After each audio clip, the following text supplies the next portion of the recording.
베드로전서 2장 1절부터 10절입니다. 베드로전서 2장 1절부터 10절. 저와 여러분이 한 절씩 교독하겠습니다. 그러므로 모든 악독과 모든 기만과 외식과 시기와 모든 비방하는 말을 버리고 나를 같이 순전하고 신령한 뜻을 선포하라. 이름으로 말미암아 너희를 구원에 이르도록 살아가게 하리라. 너희가 주의 인자하심을 맛고 왔으면 그리하라. 사람에게는 버림받아 되었으나 하나님께는 하나님을 이룬 보배로운 산들이 있으니 나아가. 너희도 산 돌같이 신령한 집으로 세워지고 예수 그리스도로 말미암아 하나님이 기쁘게 받으실 신령한 제사를 드릴 거룩한 제사장이 될지니라. 하늘에 기록되었을 때 보라 내가 택한 보배로운 모퉁이 돌을 시온에 두노니 그를 인간자도 부러움을 당하지 아니하리라 하였으니. 그러므로 믿는 너희에게는 보배이나 믿지 아니하는 자에게는 건축자들이 버린 그 돌이 모퉁이의 머릿돌이 되고 또한 부딪히는 돌과 걸려 넘어지게 하는 바위가 되었다느니라. 그들이 말씀을 순종하지 아니함으로 벗어나니 이는 그들을 이렇게 정하신 것이라. 그러나 너희는 택하신 족속이요 왕같은 제사장들이요 거룩한 나라요 그의 소유가 된 백성이니 이는 너희를 어두운 데서 불러내어 그의 기이한 빛에 들어가게 하신 이에 아름다운 덕을 선포하게 하려 하심이라. 너희가 저는 백성이 아니더니 이제는 하나님의 백성이요 전에는 긍휼을 얻지 못하였더니 이제는 긍휼을 얻은 자니라. 아멘. 우리 말씀 받기 전에 우리 옆 사람과 한분 인사하겠습니다.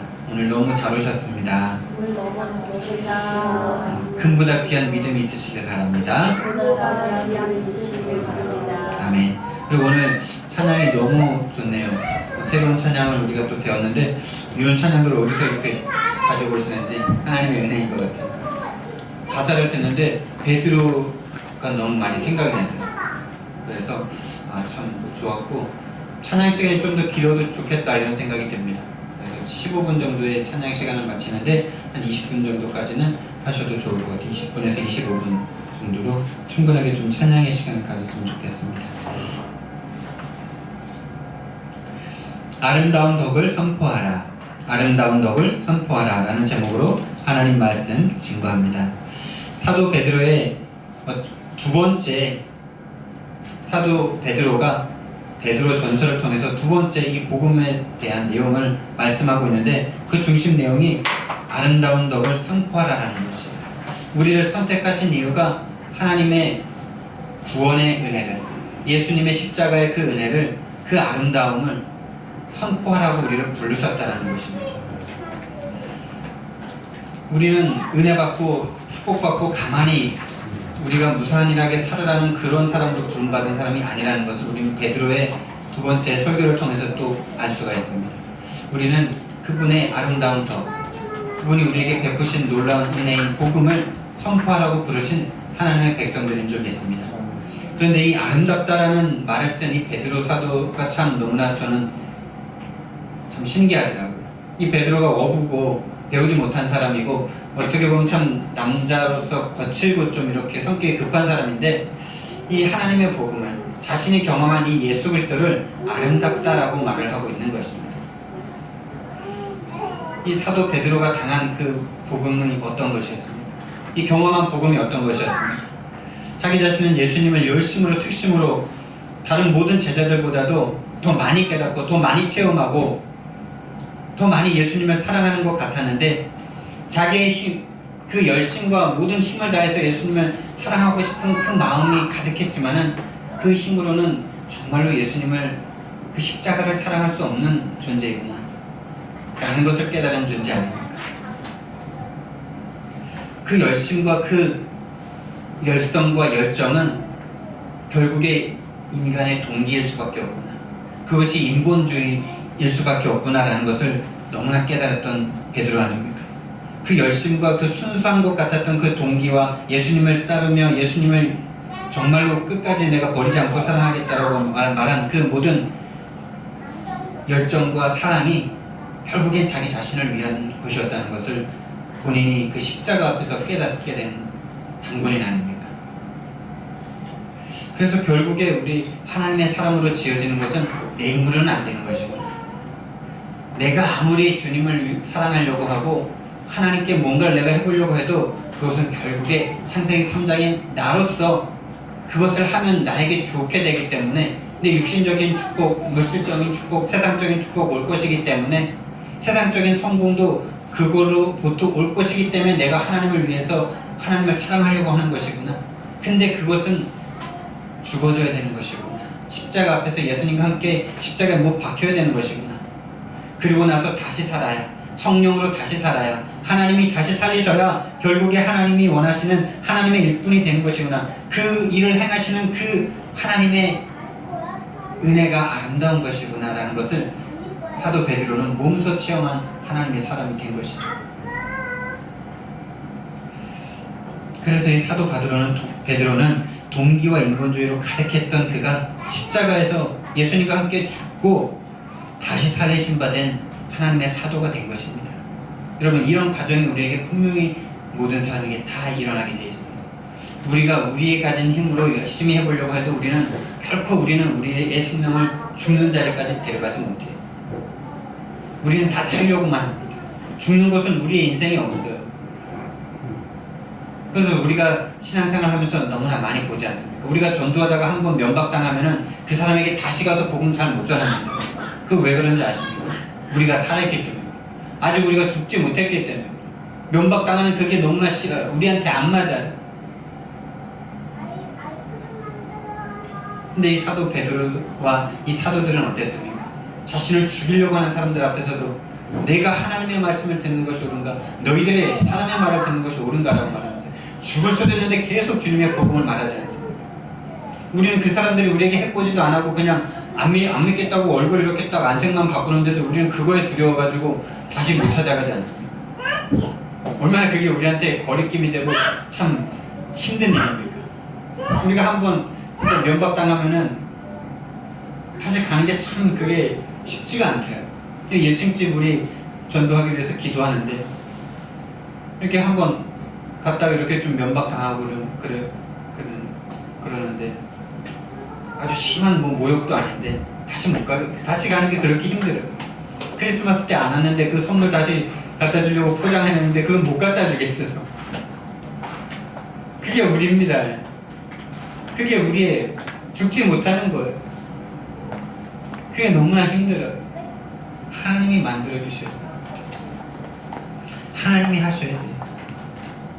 우리는 십자가에서 같이 죽고 다시 살아야 되는 그런 창세기 3장, 6장, 11장으로 가득한 어쩔 수 없는 인간들인 것입니다. 그런데 여러분, 예수님께서 그걸 만들어 가시는 것을 베드로는 체험했던 사람이에요. 그래서 우리도 희망이 있는 거예요. 우리 자신에게 희망이 있는 것이 아니라 예수님께서 우리를 붙잡고 계시기 때문에 우리에게 희망이 있는 줄 믿습니다.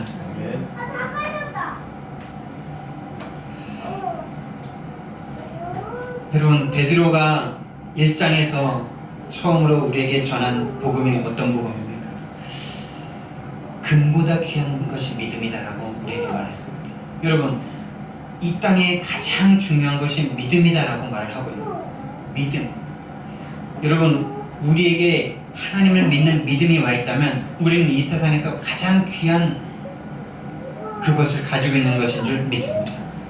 이 땅에서 가장 가치 있는 것이 여러분 무엇입니까? 이 땅의 모든 사람들은 한 가지를 향해서 거의 달려간다고 해도 과언이 아니에요. 그것은 바로 돈이죠. 영화 같은 걸 보면은 결국에는 그 끝에 권력을 쥐고 있는 것이 무엇이냐? 검사, 이런 사람도 권력이 있죠. 경찰청장, 국회의원, 대통령, 심지어 대통령까지도 엄청난 권세 아닙니까?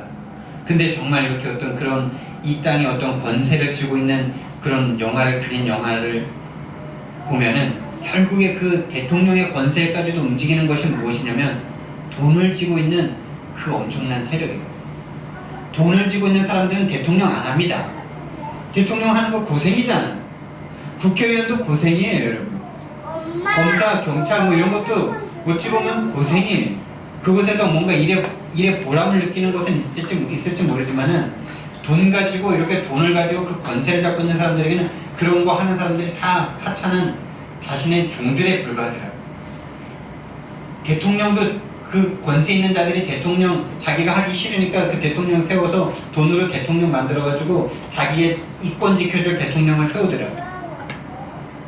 그래서 미국의 그 대통령의 자리도 그런 싸움에 자리지 않습니다. 그 프리메이슨과 이 경제를 움직이는 이 흑암의 경제를 쥐고 있는 자들이 자신들의 입맛에 맞는 대통령을 세우는 거다. 그래서 미국의 대통령 중에 수많은 자들이 프리메이슨 출신하는, 그 프리메이슨의 그 눈에 보이지 않는 흑암 단체가 자신들의 입맛에 맞는 대통령을 거기다 세워놓고 법도 바꾸고 이 기독교를 무너뜨리는 법을 바꾸고 존 F 케네디를 세워가지고 학교에서 성경 못 가르치게 만들고요. 그러면서 미국이 점점 망해가고 있는 거거든요.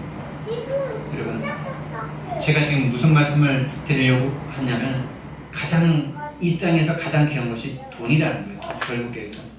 그것을 말했던 이 사도 베드로는 그것을 금이라고 말했죠. 근데 그 돈보다, 그 금보다 더 귀한 것이 바로 믿음이라는 거예요. 그래서 이 세상을 이기는 것이 무엇이냐? 곧 우리의 믿음이다라고 말한 이 사도들의 고백을 보십시오. 결국엔 돈으로 움직이는 이 세상을 이길 수 있는 것은 믿음밖에 없는 거예요. 왜? 믿음만이 그 돈을 가치 없는 것으로 볼 수 있으니까요. 우리의 생명까지도 내놓을 수 있는 것이 믿음이기 때문에 결국에 그 돈이 움직이는 것이 무엇입니까? 우리의 생명 아닙니까? 우리의 생명 잘 윤택하게 해보려고 그 돈이 필요한 것 아니에요. 결국에 돈과 이 죽음이 연결되어 있는 거예요. 근데 그것을 이길 수 있는 것이 무엇이냐? 오직 믿음 한 가지인 거예요. 오직 믿음 한 가지. 여러분과 저에게 내 생명까지도 바칠 수 있는 믿음이 있다면 우리는 가장 큰 축복을 받은 사람이며 이 세상을 이길 수 있는 유일한 하나님의 사람들인 것입니다. 돈에 무릎 꿇지 않을 수 있는 사람, 죽음에 무릎 꿇지 않을 수 있는 사람, 그 한 사람이 하나님께는 필요한 것입니다. 그것을 사도 베드로가 말하고 있는 거예요. 금보다 귀한 믿음을 우리에게 주셨다. 그 금보다 귀한 믿음은 무엇이다? 오직 예수 그리스도를 믿는 믿음이다.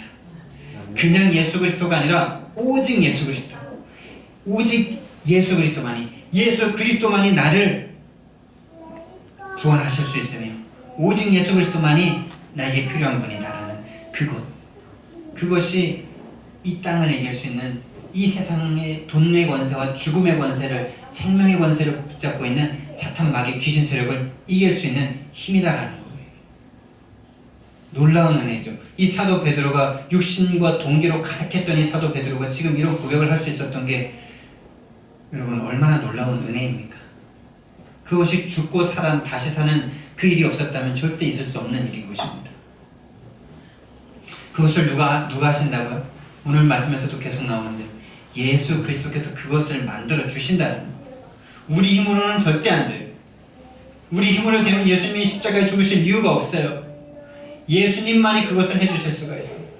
예수님과 함께 십자가에서 죽고 다시 살아야 하는 것입니다.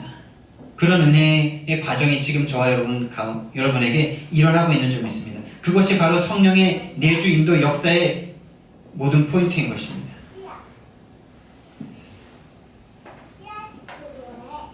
오늘 베드로가 말하는 두 번째 복음이 나오는데요.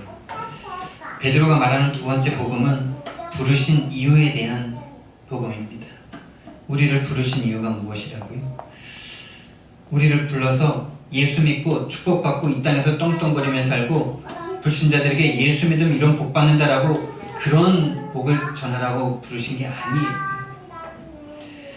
떵떵거리며 잘 사는 그런 복을 전할 것 같으면 이 마귀를 섬기는 자들이 더 부자인데요. 더 똑똑한 사람들이 많은데요.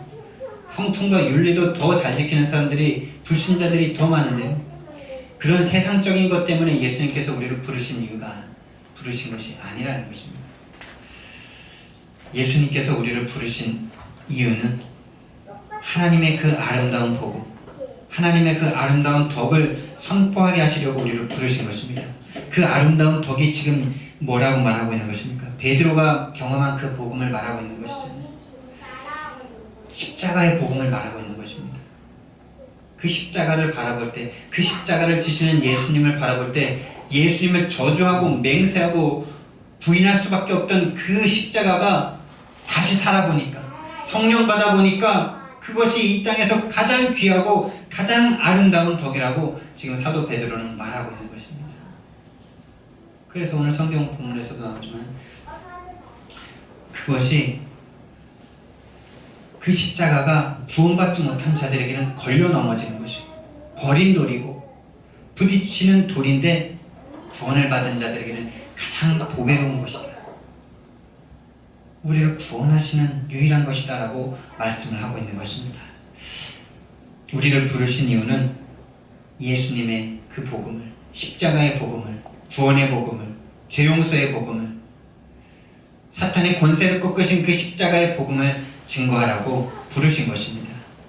그래서 사도 베드로가 오늘 성경 본문을 시작하면서 갓난아기들 같이 순전하라 이렇게 말씀하십니다. 갓난아기들 같이 순전하라. 여러분, 갓난아기들은 어떤 존재입니까? 조금 큰 아기도 아니고 한 3살, 4살 된 그런 아기도 아니고 갓난아기들. 어떤 존재입니까, 여러분? 그 핏덩이 같은 존재들은 어떤 존재입니까? 아무런 힘이 없어요. 아무도 돌봐주지 않으면 그냥 죽어버릴 수밖에 없는 그런 존재예요. 그것을 순전하다라고 말하고 있는 것입니다. 우리가 하나님 앞에서 그런 존재가 되어야 된다는 거예요. 근데 여러분, 그런 존재가 될 수 있습니까? 그런 연약한 존재로 우리가 돌아갈 수 있습니까? 되라고 말하지만 되어지게 하시는 것이 바로 하나님이신 것입니다. 영적으로 우리가 그렇게 만들어진다라는 거예요. 아무것도 할 수 없는 존재예요. 힘이 없어요.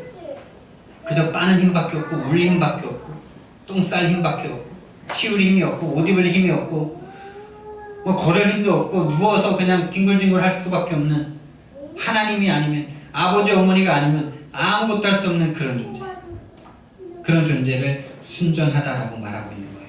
사도 베드로는 십자가 앞에서 그런 자기 자신을 체험하고 있습니다. 지금까지 자기가 자기 힘 가진 것으로 자기 성격과 자기 어떤 열심과 그런 성격을 가지고 예수님을 끝까지 사랑하겠다라고, 다른 사람들은 다 예수님을 버려도 나는 안 버릴 것이다, 네가 나를 3번 부인할 것이다 라고 예수님이 말씀하셨는데도 다른 내 생명을 버려서 내 생명이 없어진다 할지라도, 내가 죽을